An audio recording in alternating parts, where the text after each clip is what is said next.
See What I See, exclusive on Spotify. Download Anchor untuk bikin podcastmu gratis.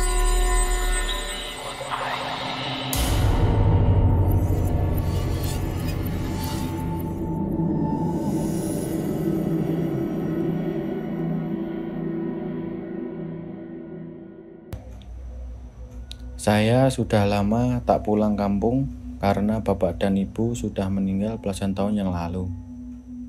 Namun, keluarga bapak dan ibu yang tinggal di salah satu kota meminta saya untuk kembali ketika Lebaran tahun 2021 yang lalu.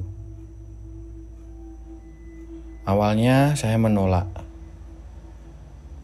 Namun celotehan dan seluruh sepupu-sepupu yang mengatakan bahwa saya sudah sombong karena bekerja di kota membuat telinga saya panas dan berdenging.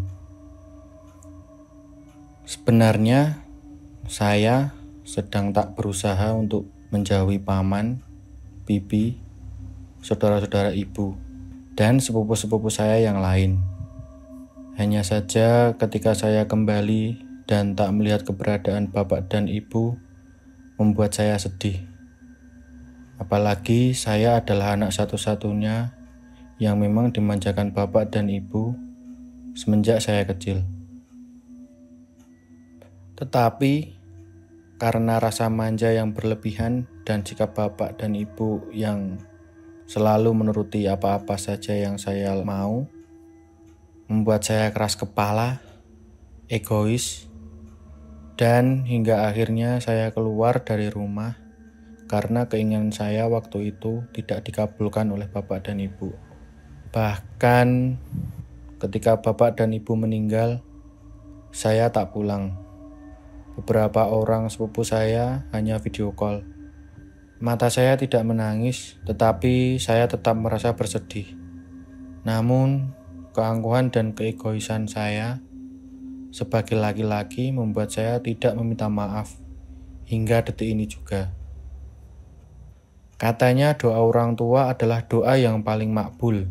Semua yang diinginkan oleh orang tua itu pasti akan dikabulkan oleh Allah, dan itu benar. Saya merasakan pekerjaan saya semakin baik. Karir saya semakin bagus dan naik. Tapi perasaan hampa tentu saja tak bisa terhindar dari hati saya. Saya benar-benar lelah. Saya kesepian. Sudah banyak uang, punya rumah, dan punya apa-apa. Tanpa kehadiran kedua orang tua, rasanya saya bagai hidup seperti mayat tanpa isi. Seringnya paman, bibi, dan sepupu saya membujuk. Akhirnya saya putuskan untuk mudik. Pesawat delay beberapa jam ketika cuaca buruk. Sialnya, salah beberapa orang anggota keluarga saya tak ada yang bisa menjemput. Ponsel mereka tak ada satupun yang aktif. Memang saya tidak memberitahu karena ingin memberikan kejutan. Maksud saya, ketika saya tiba di bandara, saya baru mau minta jemput. Tapi ternyata semua ponsel sepupu, paman, dan bibi rata-rata mati. Kalaupun terhubung, tidak ada yang mengangkat sama sekali. Sehingga saya putuskan untuk menginap di salah satu hotel sebelum saya benar-benar yakin dan mantap hati untuk pergi ke rumah lama bapak dan ibu saya. Salah seorang Gojek saat itu berulang kali mengatakan ketika saya menunjuk sebuah maps, "Mas gak salah kan? Mau menginap di hotel itu?" Tanya pengemudi Gojek yang membuat saya terkejut. "Iya mas, saya benar-benar mau menginap di situ, soalnya hotelnya lagi promo," ucap saya waktu itu. "Emangnya kenapa ya mas?" Aku bertanya lagi karena rasa penasaran. "Gak apa-apa sih, kalau masnya yakin, ya gak apa-apa," ucap pengemudi Gojek itu. Setibanya di salah satu hotel yang sangat kental dengan aroma-aroma tradisional, yang memang terkesan tua, pengemudi ojek online itu berlalu begitu saja tanpa babi bu dan sepatah kata apapun. Saya pikir beliau sedang mengejar setoran karena hari sudah bisa dibilang tengah malam. Saya menenteng sebuah tas ringan, masuk ke dalam lobi hotel yang sedikit temaram. Terdengar suara ramai orang-orang. Padahal yang saya lihat saat itu hanya seorang resepsionis dan 2 orang pria mengenakan kemeja berwarna biru muda. Pikir saya, ramai-ramai itu berasal dari lantai 2 hotel. Namun, ternyata ketika naik ke lantai 2, tak ada siapa-siapa. Mungkin karena tengah malam, semua udah beristirahat di kamar, pikir saya waktu itu. Saya masuk ke dalam kamar. Sempat terbatuk karena mungkin debu-debu di dalam kamar hotel yang saya tempati sudah lama tak dibersihkan. Hotelnya sepi dan tak pernah dibersihkan, gumam saya waktu itu. Namun, tetap mengempaskan diri pada sebuah ranjang berukuran sedang.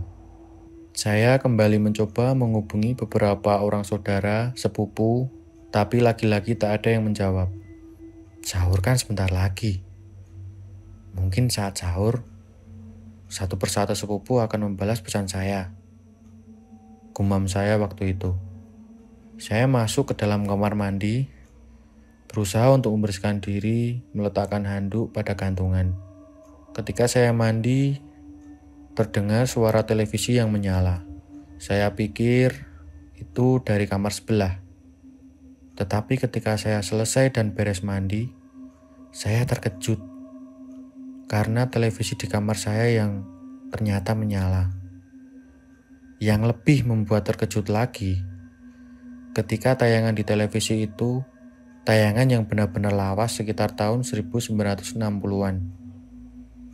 Warnanya hitam putih, sedikit kresek-kresek, banyak orang yang berlalu lalang dengan mengenakan pakaian keraton di siaran televisi itu yang tanpa suara sama sekali. Oh, mungkin ini stasiun televisi lokal, pikir saya waktu itu. Lalu mematikan televisi. Saya mencoba untuk beristirahat selama beberapa jam. Ketika tubuh terasa lelah, telinga saya malah menangkap suara gamelan-gamelan yang membuat tubuh saya merinding. Padahal saat itu saya antara sadar, tidur tapi paham apa yang sedang terjadi pada diri saya. Suara gamelan-gamelan dan nyanyian sinden semakin jelas terdengar. Suaranya semakin besar. Saya sempat merutuk di dalam hati. Kenapa pihak hotel menyelenggarakan nyanyian-nyanyian sinden dan tabuhan gamelan di saat para tamunya sedang beristirahat? Padahal beberapa jam lagi akan sahur.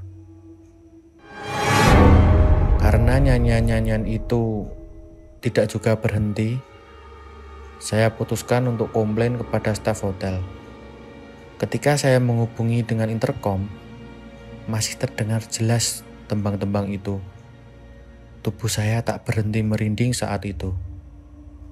Apalagi suara dari seberang sana malah mengikik tak jelas. Benar-benar memekakkan telinga. Bulu kuduk saya meremang dari pangkal leher hingga pergelangan kaki.